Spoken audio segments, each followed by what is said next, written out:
صور مذهلة لملعب الحسيمة الجديد ساعات قبل افتتاحه الرسمي. بعد الكثير من الجدل، الركراكي يعترف بالسبب الحقيقي وراء موافقته على مغادرة أشرف حكيمي.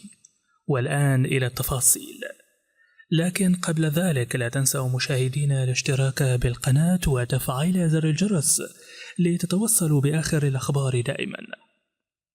يشهد الملعب الكبير في مدينة الحسيمة حدثا رياضيا بارزا اليوم، مع أول مباراة له في إطار تصفيات كأس إفريقيا للأمم 2025، والتي ستجمع بين منتخبي جزر القمر ومدغشقر، حيث يعد هذا اللقاء بداية لتاريخ جديد في الملاعب الرياضية المغربية، إذ سيكون الملعب في موقعه الجديد أحد الوجهات الرئيسية لاستضافة العديد من المباريات الهامة، ليس فقط على المستوى المحلي بل على المستوى الدولي أيضا. ويشار إلى أن الملعب الكبير للحسيمة الذي يقع في جماعة أيت قمر تم تصميمه وتنفيذه وفقا لأحدث المعايير العالمية في مجال البنية التحتية الرياضية، وتمتد المساحة التي يشغلها الملعب على 20 هكتارا، وهو جزء من مشروع الحسيمة منارة المتوسط الذي يهدف إلى تعزيز التنمية في المنطقة، إذ يعتبر هذا الملعب من المنشآت الحديثة التي تضمن توفير بيئة رياضية متميزة تستجيب لمتطلبات تنظيم التظاهرات الكروية الدولية. ويتسم الملعب بتصميم عصري، حيث يتوفر على أرضية من العشب الطبيعي ذو جودة عالية، وهو ما يضمن توفير ظروف ملائمة للاعب كرة القدم على أعلى مستوى.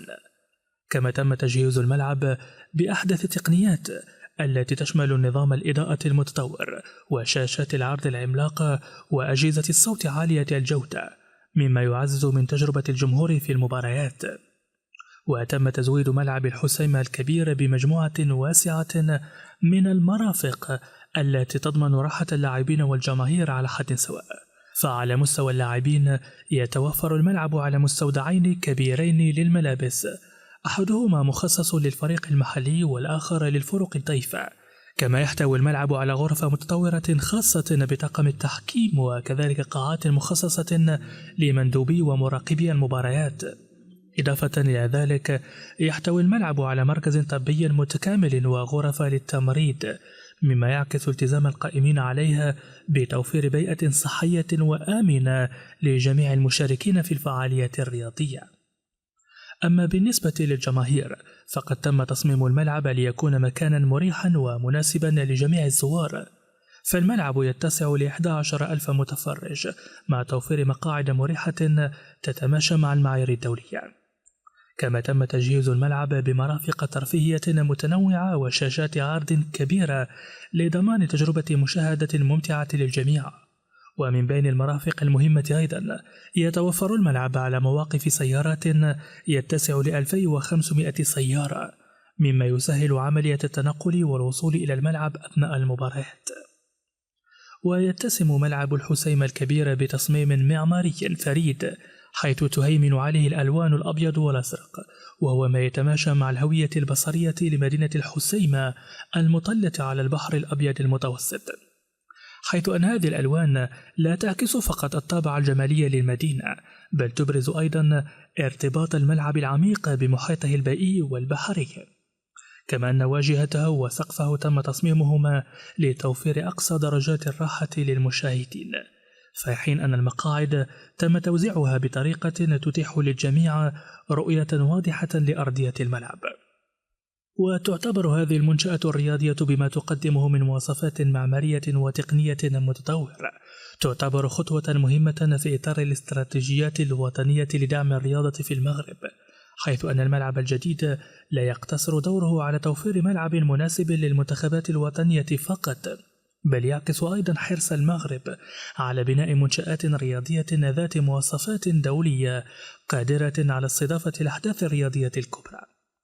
وستكون هذه المنشآت جزءا أساسيا من خطة المغرب لاستقبال مسابقات رياضية عالمية وتعزيز قدراته في هذا المجال. ويأتي إنشاء هذا الملعب ضمن رؤية طويلة الأمد تهدف إلى تعزيز الرياضة على مستوى جميع المناطق المغربية، وتوفير مرافق حديثة للفرق المحلية والمنتخبات الوطنية، حيث أن الملعب مفتوح أمام جميع الفرق المحلية والوطنية ما يسهم في تطوير كرة القدم المغربية وزيادة الاهتمام بالرياضة في المنطقة. ومع افتتاح ملعب الحسيمة الكبير يفتح المغرب فصلا جديدا في تاريخ البنية التحتية الرياضية بالمنطقة، فالمنشأة التي تم تجهيزها وفقا لأحدث المعايير الدولية ستكون بمثابة مركز جلب للفعاليات الرياضية الكبيرة في المستقبل. وهذا المشروع الرياضي يعكس الجهود المستمرة التي يبذلها المغرب لتعزيز الرياضة وتوفير أماكن تستحق احتضان البطولات الرياضية الكبرى. في خطوة مفاجئة أعلن الناخب الوطني المغربي وليد الركراكي عن سبب مغادرة لاعب المنتخب المغربي أشرف حكيمي لمعسكر الفريق قبل مباراة منتخب بلاده ضد لوسوتو. وفي تصريحات صحفية أدلى بها خلال الحصة التدريبية الأخيرة التي أقامها المنتخب المغربي استعدادا للمباراة، أوضح الركراكي الأسباب التي دفعته للموافقة على طلب حكيمي بالرحيل عن المعسكر. وقال وليد الركراكي أنه وافق على مغادرة اللاعب أشرف حكيمي للمعسكر بعد موافقته هو شخصيا وموافقة الطاقم التقني بالكامل، وكذلك بعد التشاور مع مسؤولي الجامعة الملكية المغربية لكرة القدم، حيث أن هذا القرار كان أيضا جزءا من اتفاق مسبق بين المنتخب المغربي ونادي باريس سان جيرمان الفرنسي، حيث أشار الركراكي إلى أن هذا الموضوع كان قد تم التنسيق بشأنه مع الفريق الفرنسي في وقت سابق. وأضاف الركراكي أن هناك اتفاقا مع باريس سان جيرمان يقضي بمشاركة اللاعب في دورة الألعاب الأولمبية السابقة بشرط أن يتم تسريح حكيمي لمباراة واحدة خلال الموسم الدولي الحالي. ومن خلال هذا الاتفاق تم تحديد مباراة لوسوتو كفرصة لتسريح اللاعب، وهو ما تم بالفعل.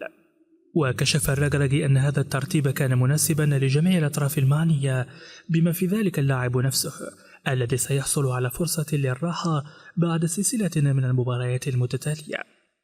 وأشار الركراكي إلى أن مغادرة حكيمي جاء في وقت مناسب بالنظر إلى الجهد البدني الكبير الذي بذله اللاعب في المباريات الأخيرة. وذكر الركراكي أن أشرف كان قد شارك في رحلة طويلة إلى الجابون مع المنتخب المغربي، وهي رحلة استغرقت حوالي 6 ساعات في الذهاب ثم نفس المدة في الإياب.